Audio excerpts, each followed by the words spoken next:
What's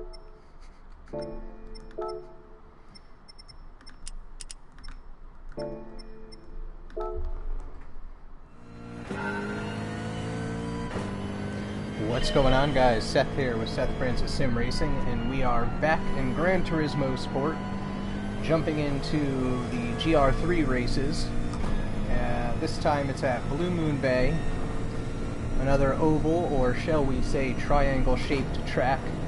What has proven to be the bane of my existence, as I seem to do pretty terrible on the oval races in GT Sport. I am not afraid to admit it, because it is blatantly obvious by my failure to come in anything better than mid-pack position in these oval races. Will this race be any different? For some reason, I find it hard to believe. But I will try nonetheless. A minute 06 until we start getting matched. So much banking on this track, even on the straights. You're constantly turning to the right, keeping the car from dropping down to the left, and you constantly are fighting against the force feedback too, which is nice that it's accurately modeled in such a fashion.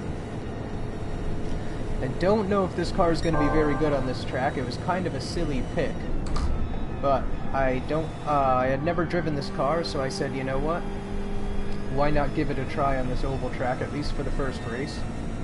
But I'm quite certain it's not going to fare as well as the Mercedes or even the McLaren on this track, or the RS01, or all the other cars that people commonly use.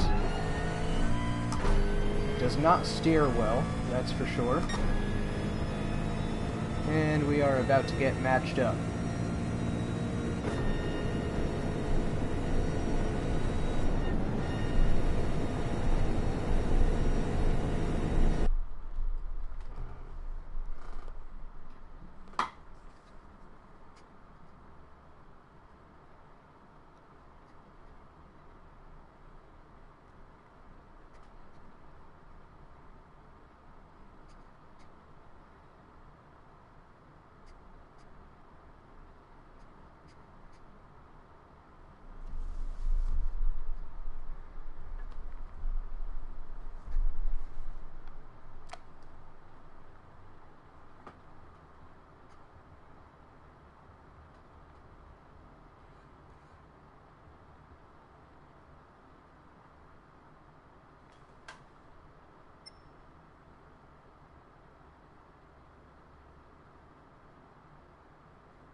Alright, so it looks like we're gridding up here.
Alright, sitting in about 12th position right now. I got Libana RCN in front of me and getting passed by Rally Boney.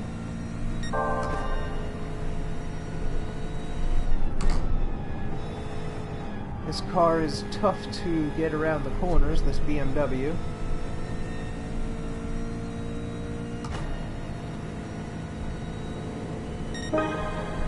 Then again, I'm sure a lot of this is my driving, because like I've said in the past, I am not very good on oval tracks in GT Sport.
Not sure what happened there. A couple of people spun out, looks like.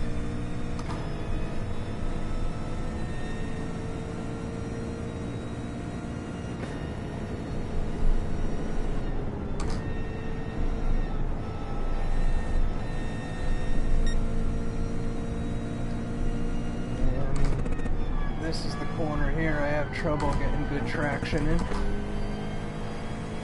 Not bad that time.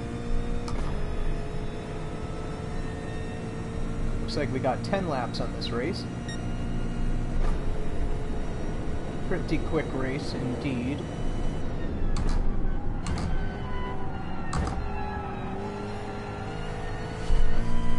Alright, don't solidify in front of me. It looks like this off-camber straight here, coming out of the corners and going down an off-camber straight, seems to throw a lot of people off. I remember when the first time I raced on this track, it was pretty tough. I was spinning out as well. I think it depends on the car too. Like the Subarus will spin out real easy, the rear-wheel drive Subi in the Gr.3 class on the oval tracks. The Corvettes will spin out real easy. Not so much the AMG GT3 Mercedes, but the SLS AMG will get a bit squirrely, and there's a few other cars in the Gr.3 class that really will kick out left and right quick when they start to fishtail and make it kind of hard to recover, especially if you're in an off-camber surface.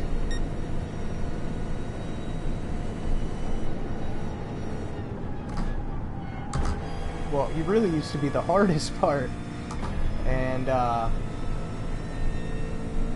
this caught me a couple times the first couple races on the grid when I first started. Is you'll be stopped, the track will be sideways, you know, if you're on the straight on this track, or like at Northern Isles, if you're far back in the grid in the starting position, so you're on the corner, you'll hit the gas and spin tires in the car, the bottom end of the car will just drop to the apron, you'll spin out, and so you gotta make sure to not give too much gas to spin the tires too fast, just enough to get the car going forwards, and counter steer as soon as the tires break free, like immediately, as soon, you know, right off the grid in first gear, to keep it straight. I've got it down now to where, like, I know to compensate for it right away. I know as soon as the tires break free, if you're on an off-camber section, just starting off the race, you know, from a stop position, back end of that car is going to drop right down the apron, and you gotta be prepared. So I definitely was the victim of that silly mistake the first few races on these oval tracks. It was actually this track, because I started in the grid on the straight, and at least I'm pretty sure it was this track, and the track was off camber just enough for me to spin tire and not drop the bottom end down towards the apron.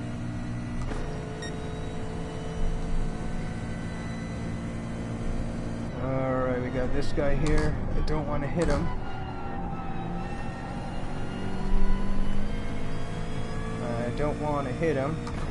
Could have probably gone around him then, but decided to just let him have it. If I don't pass him before the end, that's okay. Fine by me.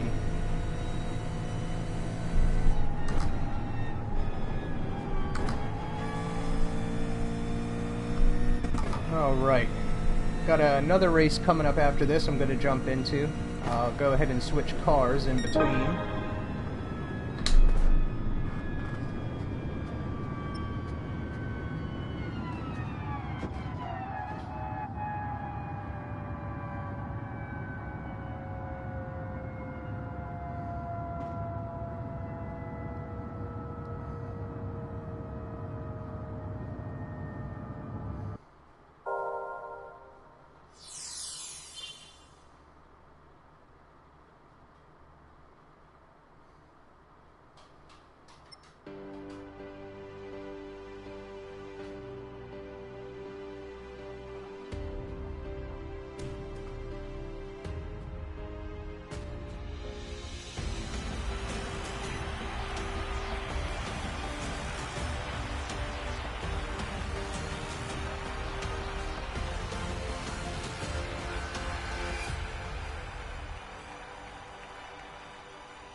All right.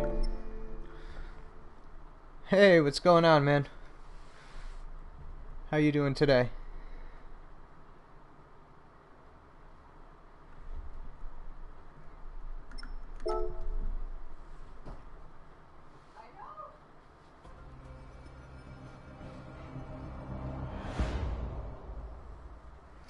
Oh, right. I don't think I would have met my... No, I didn't meet my daily workout goal yet. So let's jump into here. And let's switch up cars. Why not go ahead and try the... Let's see here. This should be another interesting car on this track. No clue how it'll do, but we shall find out.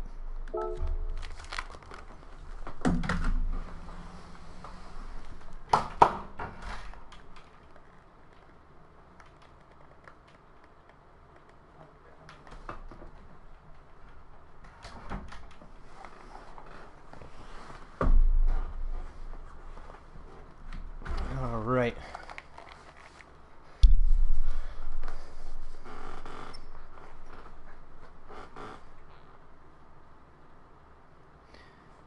Go ahead and practice in just a moment.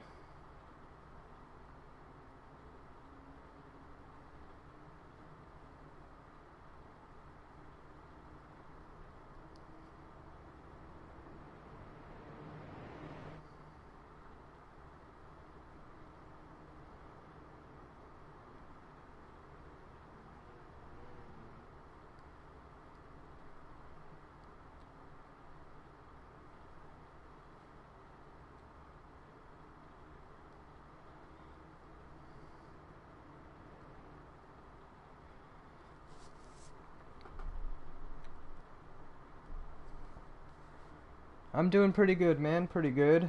I didn't get to stream the past 2 days. I've just been so busy, but luckily I made it in the nick of time today. So that's good. Let me go ahead and practice a little bit. But yeah, so no, I'm doing good. I did some practice streaming on PC earlier, just trying to get the settings right on the PC side. Just practicing streaming iRacing. So I've almost got that down pat, basically. I just want to get the best settings possible so that I can run at the highest resolution possible in-game, and probably 1080 on the stream side. I tried 1440 today and it worked, but it was a little patchy. So probably 1080. And be able to get the stream to look as close to what I'm seeing with my eyes in the game, as far as graphical quality goes. It seems to blur things a bit as of now, regardless of where I set the bit rate. And I have it set to high quality and whatnot. I'm using OBS basically on the PC side. So basically just trying to get my stream settings down. I got it pretty much where I want it. Just gotta dial it in a little bit more, and then I'll be starting to add some PC simulators to my streams as well. So I'll do, you know, set of course iRacing, R Factor, all that stuff. Hey, what's up? It's Eddie. It's going pretty good, man. Pretty good. How about you?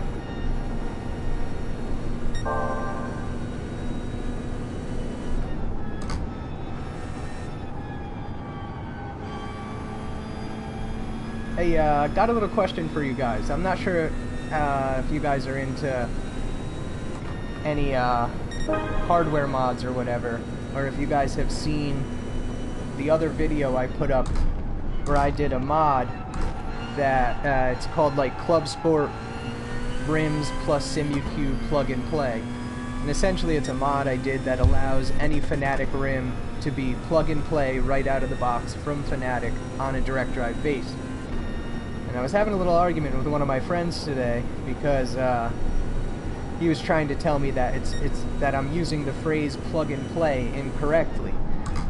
Basically saying that Microsoft owns the term plug and play has to mean a product that's you know, sold to be directly out of the package. Oh, you did see that stream?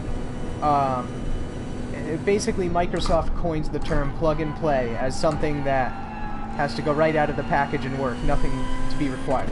So he was saying that because Microsoft defines the term plug and play as such, that I was wrong to be calling my modification plug and play, even though what my modification does in fact do is makes rims plug and play with the direct drive base. It makes any Fanatic rim be able to be taken right out of the box and plugged onto a direct drive base and work both mechanically and electronically, just like it would on a Fanatic base.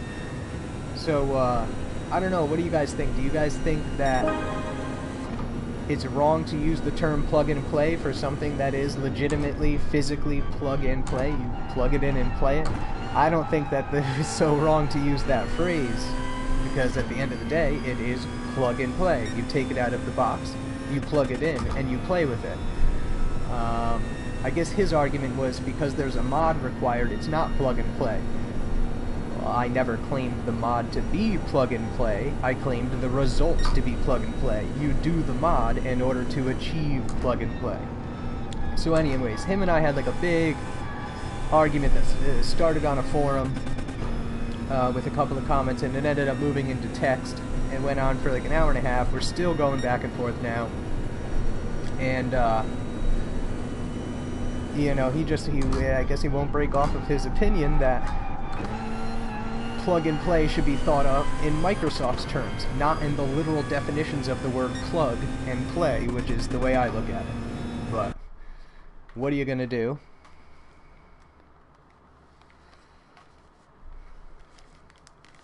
Yeah, Okayama is a fun track. Yeah, it did look nice at 1440. I couldn't get it silky smooth. I'm gonna try some more. I'm gonna lower some of like the other shadows because I didn't have the shadow settings all the way down, and there's a couple other random settings in iRacing that I heard will really eat up performance. And then again, it could just be the internet connection holding me back, but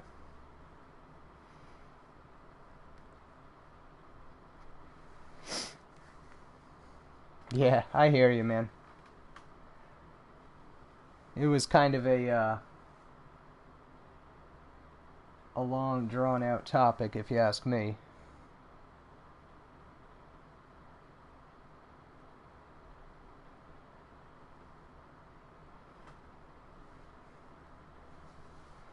Should be matching up here in just a minute.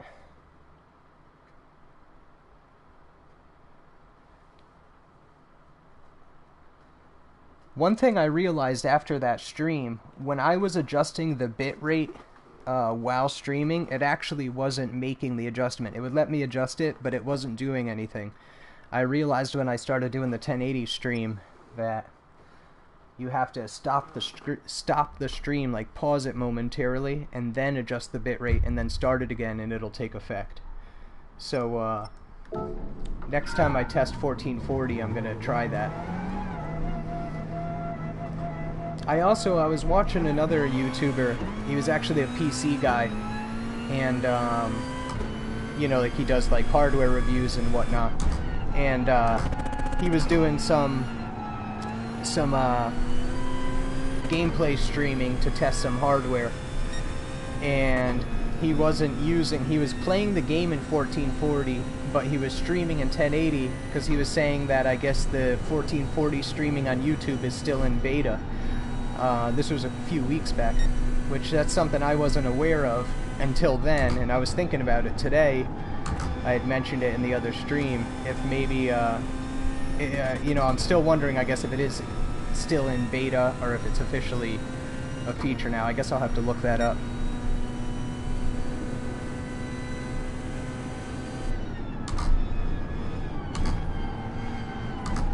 Oh, buddy. Alright, so I'm in 6th place now. Not quite sure how I got there. I don't even remember where I started on the grid. I wasn't even paying attention, to be honest.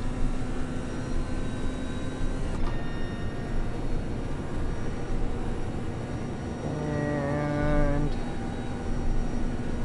this car takes the corners pretty nicely. I like it better than the BMW I was driving before.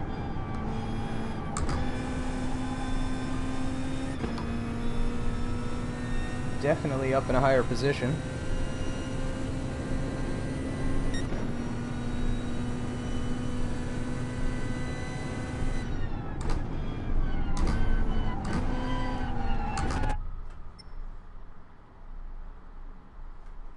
Oh, Jesus. I wasn't even in the race. No wonder I didn't remember the whole grid section of the race. I was in the warm-up still.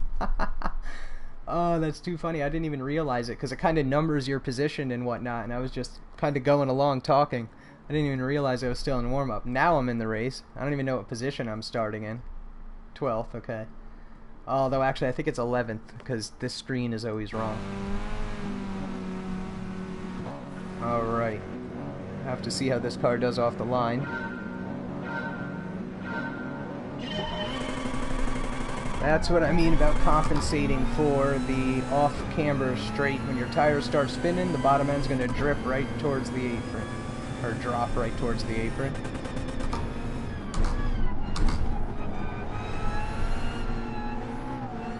Getting ghosted through by that McLaren.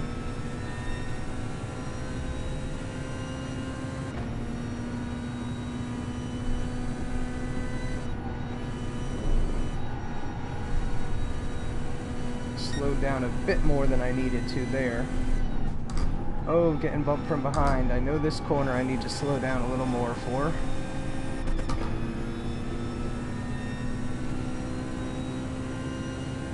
Thanks, man. I need the luck. I'm not very good at oval racing in GT Sport. That's for sure.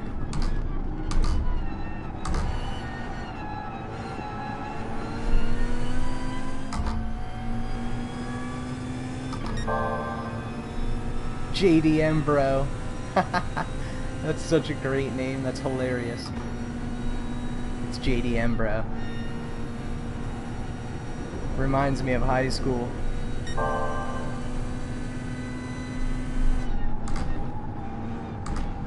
I don't know about you guys, but where I lived in high school, Honda Civics, Hondas were so popular. There was actually this, like, I don't know what you would want to call it, this group of guys that all drove mostly Hondas. One guy had a Nissan 240 SX, but basically they were in my town and the town over, and they all drove hot pink riced out Hondas, except for that one kid who had like a Nissan 240 with like I think it was like a Sylvia bumper or something that said Sylvia in it. But yeah, they were all hot pink. They were all into the whole JDM scene, and some of them were pretty fast. I mean, there were some boosted VTECs and, you know, the whole gamut that was popular back then. Thanks for hitting me, dude. That was like entirely unnecessary. We can just be friends, you know. Yeah, bumping me again, and now you're going up into the wall. Serves you right, you toolbox.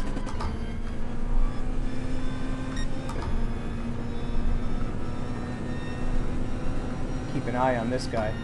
I know he's up to no good. I know he is.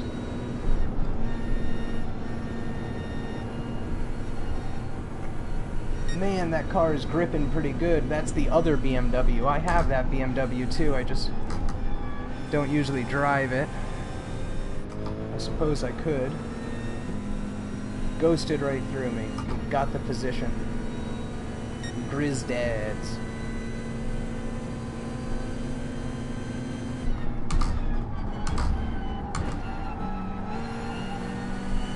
Bumped the wall a little bit there. Still maintained his position. Coming up on GDM, bro.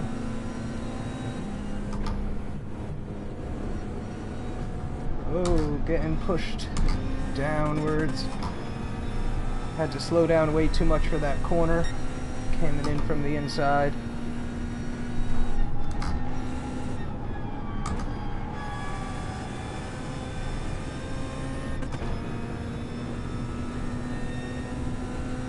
Yeah, for me it was actually, geez, what year? I was the class of 2006. So it was in like that early 2000s era. Yeah, you know, around the whole Fast and the Furious time. And after that, this was a few years after high school, I had a Acura Integra, one of the, I think it's called the DC2. It was like the, you know, regular two-door with the LS motor. I think it's the LS or whatever it's called. Is it? I don't know. It was just the regular old DC2 Integra. And I drove that for a couple years. Ended up getting into an accident with it, unfortunately.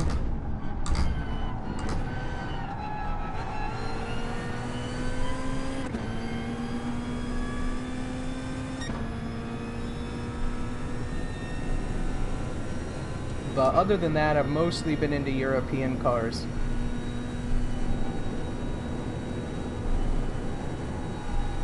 I did have a Thunderbird, a supercharged V6 Thunderbird I really liked. That was a cool American car. In fact, it's the car I regret selling the most, oddly enough. Because that was a freaking cool car, and not a lot of people, you know, nobody had really heard of it. Some people have. A lot of people have heard of the Ford Thunderbird Turbo Coupe, but the Super Coupe wasn't so popular. The Super Coupe is a 3.8 liter V6 with a supercharger, top mount Eaton supercharger, as opposed to the Turbo Coupe, which was a 4-cylinder turbo, just like the Mustang SVO. And my neighbor actually had a Mustang SVO. My neighbor I went to high school with, he was 2 years older than me. Actually 3 years, excuse me. And he had a Mustang SVO. I learned how to drive standard in that Mustang SVO, actually, freshman year. And I ended up getting that Ford Thunderbird Super Coupe. And we would always argue over whose car was better. Who's the supercharged 3.8 liter V6 Thunderbird or the 4-cylinder turbo Mustang. I liked my Super Coupe. I loved the torque that it had. I loved the nitrogen suspension that you could adjust with like the push of a button to stiffen up the ride. I liked the fully aluminum independent rear suspension. I liked the shifter, everything about that car. And they're rare, there's not a whole lot of them. Should have kept it. What are you gonna do? Hey, what's going on?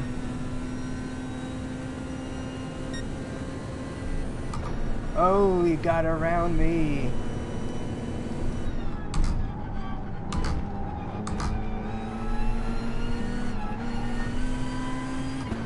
Not going to be able to get ahead. Oh, is this the last straight? No, we got another corner. I still don't think I'm going to get ahead of this McLaren, though. That Beamer passed us both. He got a good pass on us. That's for sure.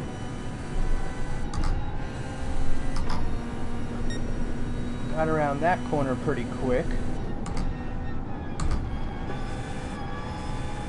Yeah, he's holding it. He is holding on to that position tight. They're fighting a little bit there, but that ain't gonna do nothing. And that is the end.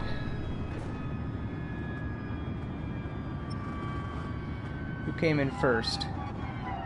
Leo's other, and the WRX came in first. Wow.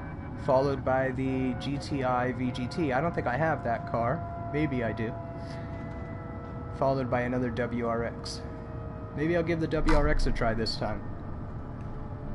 Probably won't do much better on an oval track.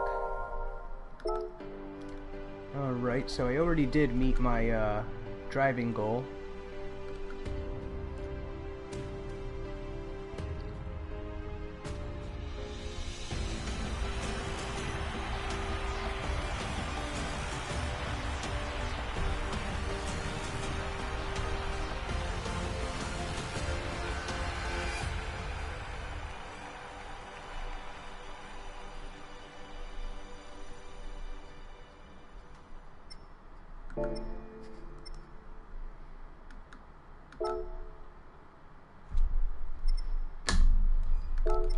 Alright, let's jump into the WRX.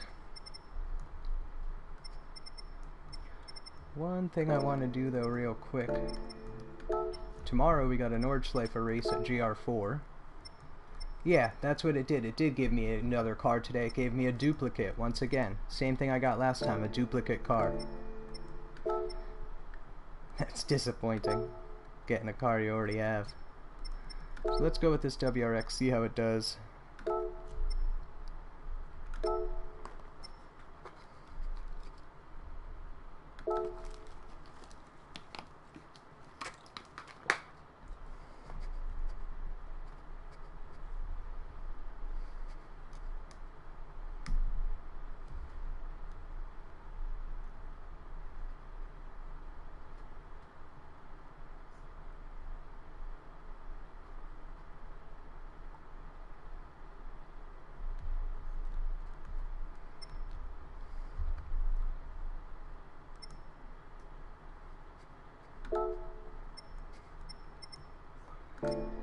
Can't adjust any settings anyways, just make sure I don't have any traction on. Nope. And let's see how it does.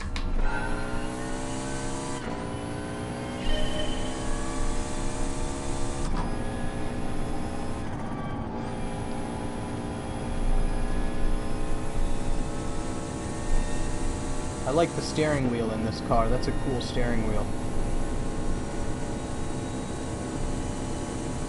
I love the rear-facing camera too. It's so nice to have. Not all of the cars have this, and there's some cars where you can't see the mirror at all, and there's no rear-facing camera, so you literally have no idea what's going on behind you unless, you know, you click the button. But a lot of the cars you can either see the mirror or they'll have a rear-facing camera. Just not all of them. And the ones that do have it I really appreciate. I don't remember for sure, but I know, yeah, the 4C has one of these as well, if I'm not mistaken. Pretty darn sure it does.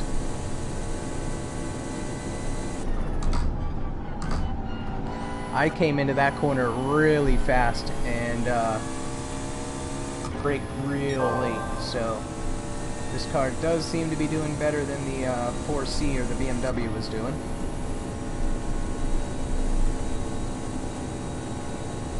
And I'm pretty sure, if I'm not mistaken, this is the last race of the night.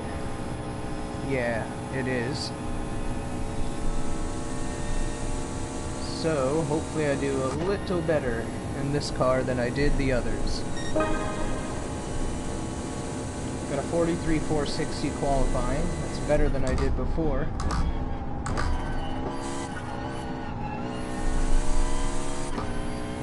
Gonna be behind my last time. This car has such a nice sound. There's so much intake sound, so much induction sound from this car. It's just, you just hear the thing sucking air. It's so raw, and I like it. Especially with headphones on, you can really hear each little effect that's produced. I've definitely realized over my time playing racing simulators and whatnot, especially since I've moved over to PC, I've realized you really gotta wear a pair of headphones, preferably like over-ear headphones, to get the full effect and hear all of the sounds that are being produced by the sim. I don't remember if the Corvette GT3 has the rear-facing camera. I think it does, and if it doesn't, maybe the mirrors are in a position where you can see them. Because when I first started playing the beta, I drove that Corvette a lot, and I don't remember not being able to see behind me. But there are certain cars, like, I'm not sure if the Renault is like this or not, but there's a few cars, I think the Toyota FT1 could be one of them, where basically there's no mirrors and no camera, you can't see nothing behind you. There's actually more than a few, there's quite a few cars that are like that. Or there's just a tiny bit of mirror, like on the left you can see a tiny bit of the mirror, well, except for when I turn to the left because the camera swings, but like right now you can see a tiny bit of the camera. Or excuse me, a tiny bit of the mirror. So some of the other cars are like that, with no rear-facing camera. I certainly appreciate it in the ones that have it. I'll have to drive that Corvette again sometime soon. I drove it relatively recently, but not so recently. Still can't take that corner as fast as I did the first time. I'll have to test different angles of approach.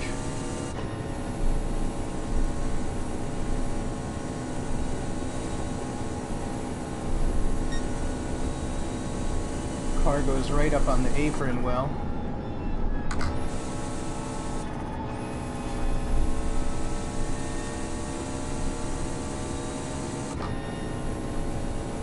Man, this car is fun to drive.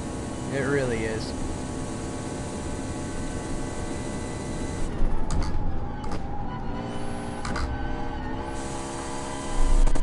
Still not ahead of my time.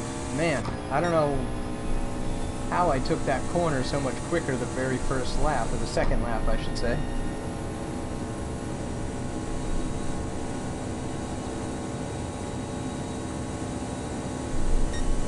You don't even have to go up on the apron to hold it around that corner, this car just does it.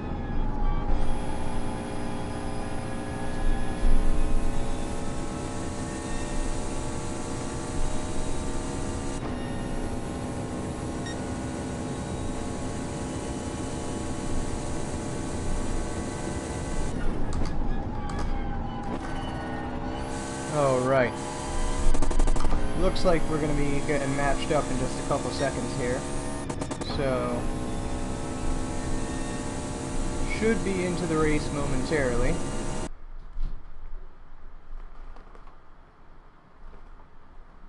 And we'll have to see what position my qualifying time put me in. And it was like a 43 and change, so it wasn't all that great, but maybe I'll get into mid-pack. That's where I would like to be, or where I would be happy, I should say.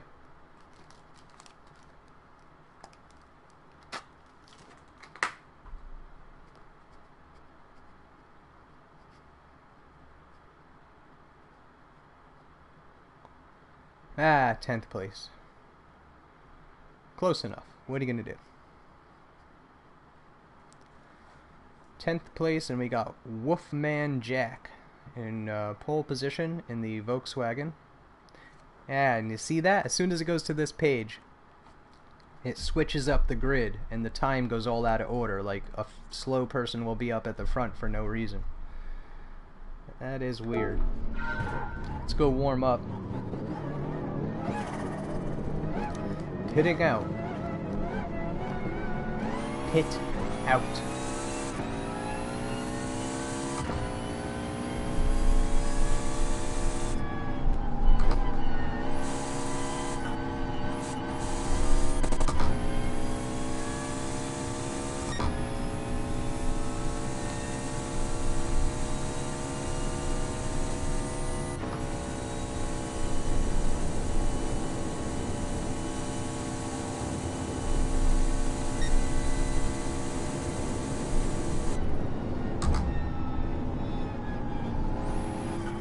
Buddy crossing over here.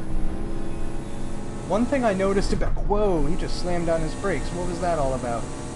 One thing I noticed in this game that I don't really like too much is if you get within close proximity of another car, like really close, particularly if you're ghosting with another car, the sound of your engine reduces greatly, so you can like barely hear your own car, but you can hear the other person's car.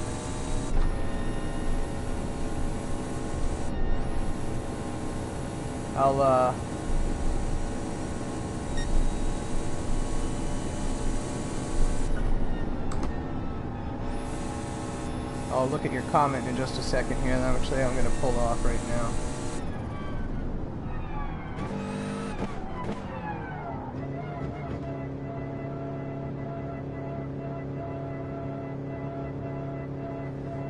Yeah, that would make sense, but the only thing is, every time when you get into the race, it always goes with the first grid screen, the one that comes up while it's doing the matching. It'll never position you on the grid the way it shows there, where I'm in 7th. Like right now, I'm going to start in 10th place. At least every other race that I've seen, that's how it's been. It actually goes with the original grid position, not this grid position. But yeah, I don't know, it's weird. It looks like we're going to be starting up here.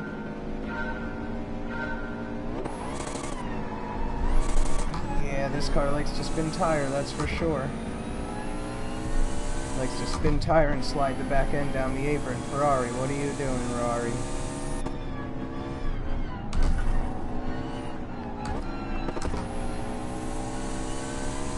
Downshifted unnecessarily there.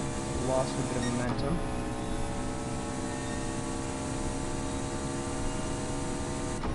Got a Mercedes on my tail. Alright, just flat-footed through here. Grip's real nice.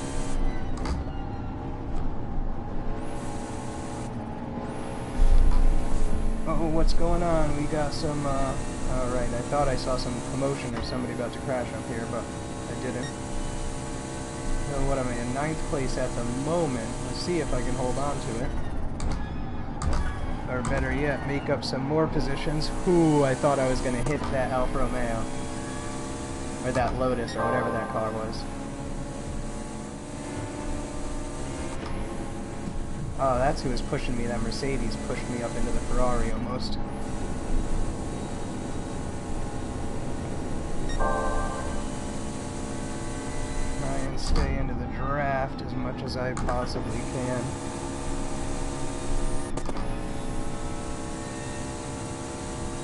Back into 10th place. Got passed out by the Benz. And we are 3 laps into the 10-lap race, or into this 10-lap race, I should say. So, if I'm going to make a gain on these guys, it's that first corner where I have to do it. So I got to focus on hitting that corner better. Because that's the corner where this car has the biggest advantage. It does well through this corner, but that first corner, this car is capable of going fast. I know because I did it that one lap in qualifying. Alright, got ahead of that Merc. I think, no, he is right there. Bumping into me, as usual. We got these 2 Ferraris switching position here. This is the corner right here. I gotta be as quick as possible through in order to gain time on the other cars. I think I made a double pass there. Yep. The Ferrari's coming right up on my tail. That car is quick. I'm not braking, Ferrari, so hopefully you aren't either. Drafting off of me, that's for sure. I'm not quite sure where he went. Downshift again, upshift. And here comes the Ferrari, making a pass, both of them. They are quick, they're fast, those Ferraris, that's for sure. Oh, buddy, I didn't mean to hit you, but you kind of stopped right in front of me.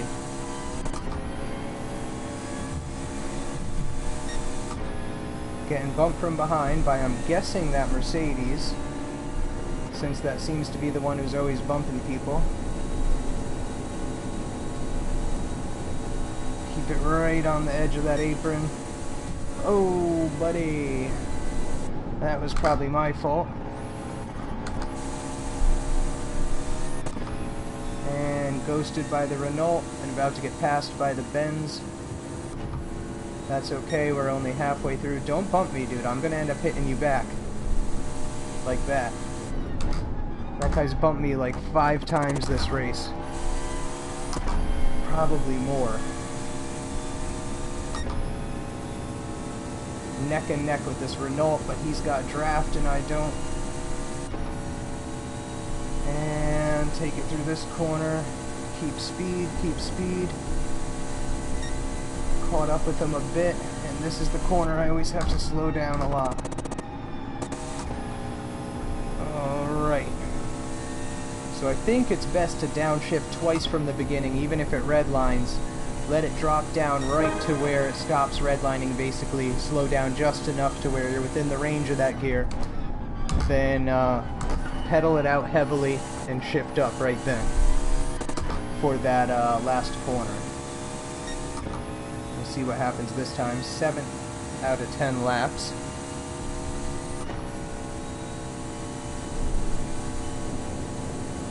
Keep that steering wheel steady. Right up the apron, or right up the track. Yeah, down. And shift.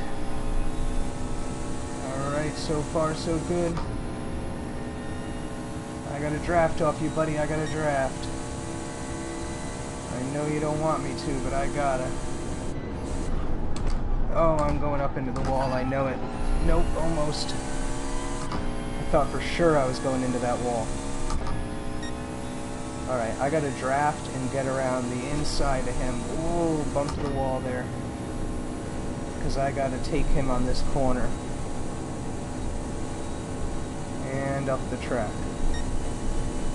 Alright, clean pass.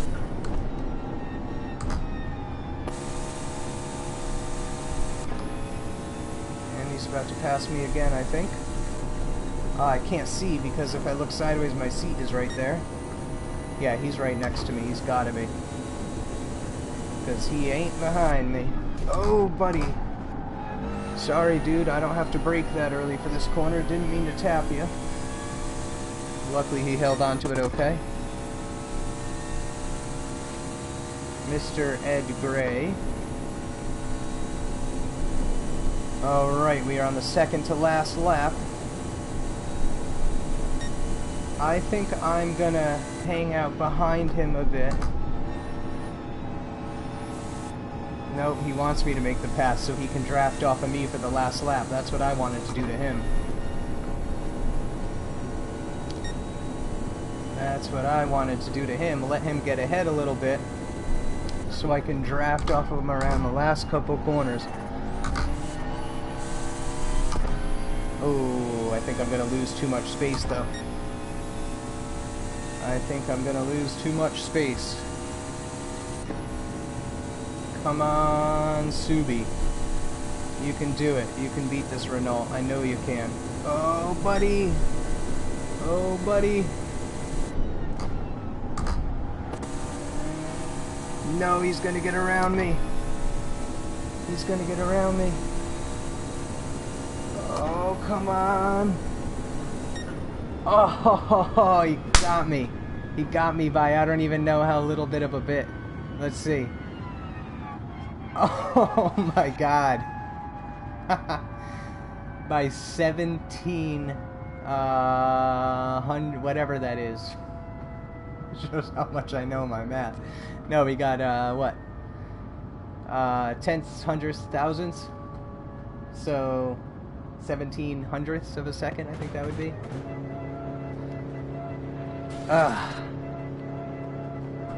So close. That was a good one, though. That was definitely a fun race. That was close. And that is all for tonight.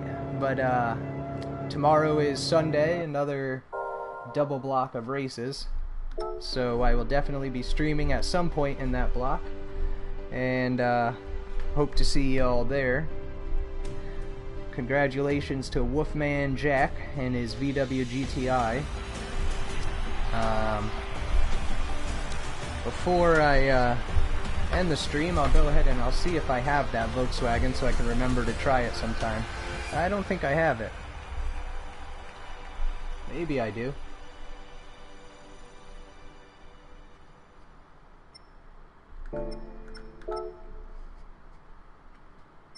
Let's see. Just go see if I have that car. Nope, no VW. Oh well. Anyways, that's all for tonight. Hopefully I'll catch you guys in the streams tomorrow. I'll be streaming at least a couple of the races. Tomorrow they go from 4 p.m. And then the last 3 races start at 9 p.m. And I will probably most likely be in the later sessions, but anyways, I hope to see you there. Have a good one, guys.